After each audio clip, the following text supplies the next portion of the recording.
영화부터 하나씩 건드려 볼까요? 천천히. 일단 시간 순으로. 제가 여러분 전에 한번 심리학에 굉장히 오랫동안 공부를 하신 분하고, 그러니까 그분도 교수님이신데 대화를 나누게 된 적이 있어요. 근데 그때 대화를 나누다가 제가 그 당시에 방송이나 아니면 여러 가지 사건들로 인해서 자존감이 낮다라는 이야기를 되게 많이 들었거든요. 방송 초창기 때 자존감이 높은 모습이 많이 없어지고 불안해하고 사람들 눈치 보는 모습이 너무 많이 보인다. 그래서 제가 그 질문을 드렸어요. 역사적인 인물들 중에 자존감을 키울 수 있는 존경할 만한 인물이 누가 있을까요? 라고 물어봤더니 나폴레옹을 얘기를 하시더라고요. 그 나폴레옹에 대해서 저는 알고 있는 지식이 많이 없었어요. 그래서 그냥 내 사전에 불가능은 없다, 그리고 키가 작다, 뭐 이런 정도, 사람들이 거의 다 알고 있는 이런 지식만 알고 있었단 말이야. 그래서 이번 영화가 사실 이제 되게 기대가 많이 됐어요. 그때 그 대화를 토대로 이 사람에 대한 일대기를 이렇게 바라보면 내 삶에도 지금 되게 도움이 많이 되겠구나. 아니 그리고 기대가 될 수밖에 없어. 리들리 스콧이라는 거장 감독하고 호아킨 피닉스 조커로 정말 멋진 역할을 보여주신 그 배우 두 분의 콜라보레이션이 진짜 기대가 안 될 수밖에 없죠. 그래서 12월에 제일 기대되는 영화들 중 한 편이었는데, 1차적으로 여러분 제가 하고 싶은 이야기가 하나 있는데, 요즘 영화들이 이상하게 사람들, 그러니까 관객들이 보고 싶어하는 걸 보여주는 게 아니라 지들이 만들고 싶은 대로 만드는 게 좀 너무 만연한 것 같아. 그래서 관객을 신경을 안 쓰나라는 생각을 제가 요즘에 진짜 많이 받았거든요. 예를 들어 오펜하이머라는 그 영화를 보면서 여러분 내가 원했던 건 폭발은 예술이다, 예술은 폭발이고 히로시마, 이걸 난 보고 싶었던 거란 말이야. 근데 그거 정치 영화였거든? 오펜하이머를 어떻게 전략적으로 이용하고 그것 때문에 누가 배신했고, 난 그거 보고 싶지 않았어. 그러니까 내가 원하는 걸 보러 갔는데 원하는 게 아니니까 반발이 있고 평이 갈린 거예요. 뭐 그따구로 살지 마라, 최근에 미야자키 무야오님 감독님도 나는 옛 추억에 몽글몽글하고 이런 것들을 원했는데 갑자기 개연성이 뭐야 이거 무슨 영화야 이게, 이러니까 이게 같은 감독이 만든 작품이 맞아요? 이런 얘기가 나올 수밖에 없어.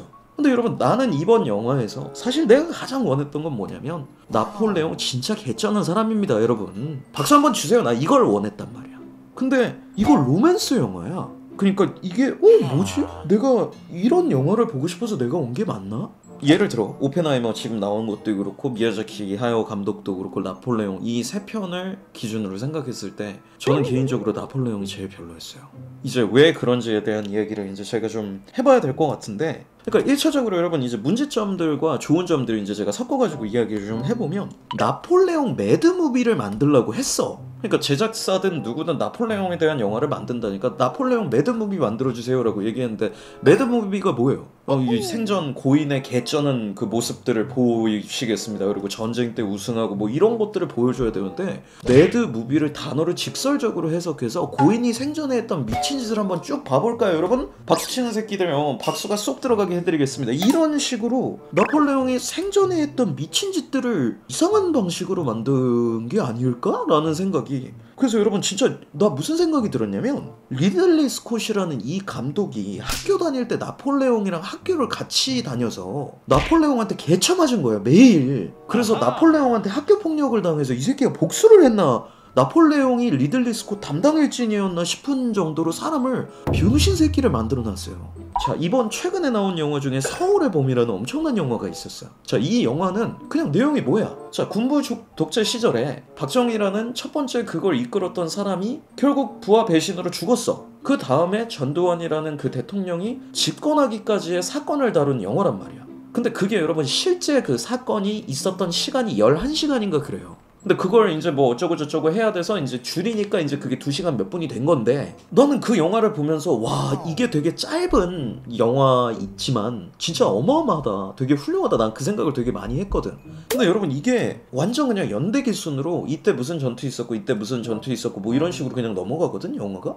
근데 그런 전투들 중에 하나만 그냥 꼽아서 이 전투 때 나폴레옹이 어떤 심경 변화를 겪고 이래서 이런 선택을 했다라고 서울의 봄처럼 만들었어도 씨발 이게 훨씬 더 낫지 않았을까 싶을 정도로 서사가 존나 빠르게 진행돼요.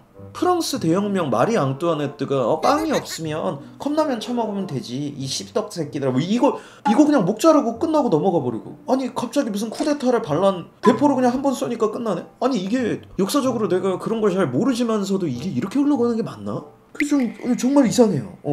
영화가 뭘 말하고 싶은 건지 몰라. 그냥 리들리 스콧이 나폴레옹을 싫어하는구나 정도는 파악할 수 있는데 그거 말고는 뭐 씨발 어쩌라는 거지? 라는 생각이 되게 많이 제가 여러분 이 영화 보면서 제일 많이 생각났던 영화가 적벽대전이었거든? 근데 그 영화랑 비교했을 때 이게 존나 압도적인가? 왜냐면 압도적이어야 되거든. 적벽대전이 몇 년도 영화인데 아주 이전 영화란 말이에요. 근데 내가 그거 보면서 요즘 영화라고 말을 안 해주면 이거 요즘 영화라고 생각을 안 할 수도 있겠는데 라는 생각이 왜 봐.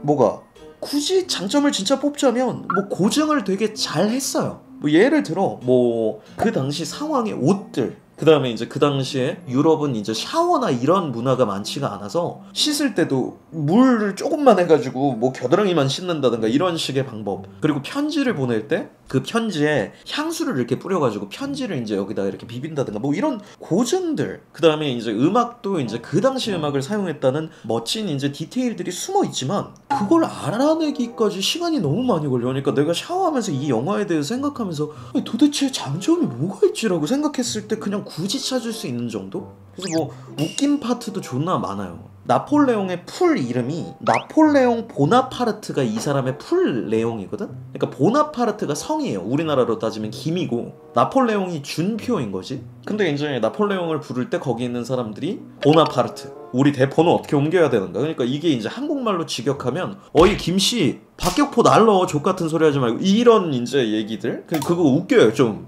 중간중간 그렇게 생각하면. 그 다음에 나폴레옹이 이제 중간중간 진짜 X를 하는데 폭풍 X를 하거든요. 이거 단어에 주의해주세요. 진짜 폭풍 X야. 된소리 받는 분들이 들어가야 돼요. 그래서 일단 1차적으로 여러분 잘못된 점들을 쭉 나열을 해보자면 서사가 너무 부족해. 그러니까 아까도 이야기를 했지만 이게 뭔가 이 사건에 몰입이 되기 전에 그냥 빨리 확확 넘어가 버리니까 이게 씨발 뭔 영화지 싶어. 나중 가면 어떻게 되냐면 나폴레옹이 이 전쟁에서 패배했는지 안 패배했는지도 되게 애매하게 그냥 빨리 넘어가 버리니까 패배한 건가 지금? 패배를 시키려면 아예 좀 비참하게 해야 되는데 이게 그냥 서사가 존나 너무 이상해. 그리고 내가 씨발 나폴레옹 결혼 생활을 왜 궁금해해야 되는지를 잘 모르겠어. 나폴레옹 섹스하는 거 별로 안 궁금했거든 나는. 그리고 솔직히 여러분 이게 영화 시작하고 나서 조금 생기는 문제들 중 하나인데 나폴레옹이 소리 지르고 웃을 때마다 자꾸 조커가 보여요. 몰입도가 조금 가끔 피식피식했어 나는 보면서. 이게 좀 그래서 여러분 이 영화의 뭐 평이나 아니면 이런 것들을 일단 이야기하면 세 가지 얘기할 게 있는데 제 앞에 남자분 두 분 있었거든? 둘 다 재밌는 사건이 있었는데 일단 내 바로 앞에 있는 애는 영화 시작한 지 20 몇 분 만에 잤습니다. 코 골면서 자더라고. 그 사람 끝날 때도 내가 들어와서 다시 적을 때도 자고 있었어. 진짜로 그냥 푹 자더라. 그리고 내가 이거 4DX로 봤거든? 시간이 없더라고. 시간대가 아예 없어서 4DX밖에 없어가지고 내가 4DX로 봤는데 이 4DX는 이게 바람도 나오고 의자도 막 존나 이렇게 흔들리고 옆에 막 총 쏘거나 대포 쏠 때 불도 번쩍번쩍하고 그런단 말이야. 근데 내 앞에 앞에 앉아있던 그 엄마랑 같이 온 여자분이 한 분 계셨는데 그분이 중간에 빛이 번쩍할 때 그분이 일어나서 나가는 걸 봤는데 피가 존나 나더라고. 피가 막 이렇게 있는 거야. 그래서 내가 뭐야 씨발 왜 피가 나는 거야 갑자기. 그리고 내가 앞을 봤는데 내 생각에 그건 것 같아. 이게 의자가 이렇게 흔들리니까 음료수 먹다가 씨발 빨대에 찔렸나 봐. 나도 아까 그럴 뻔했거든. 내가 음료수 먹다가 이 사람 앞에 피난 사람이 이해가 됐는데 4DX로 보지 마세요. 이거 존나 안 좋은 것 같습니다. 여러분 그래서 이제 나폴레옹 마지막 한 줄 평 남기고 이제 끝내겠습니다. 내 사전이 어디 갔지 씨발. 불가능을 찾아야 되는데 불가능을 찾았습니다 여러분. 나폴레옹은 불가능해요. 보지 마십시오.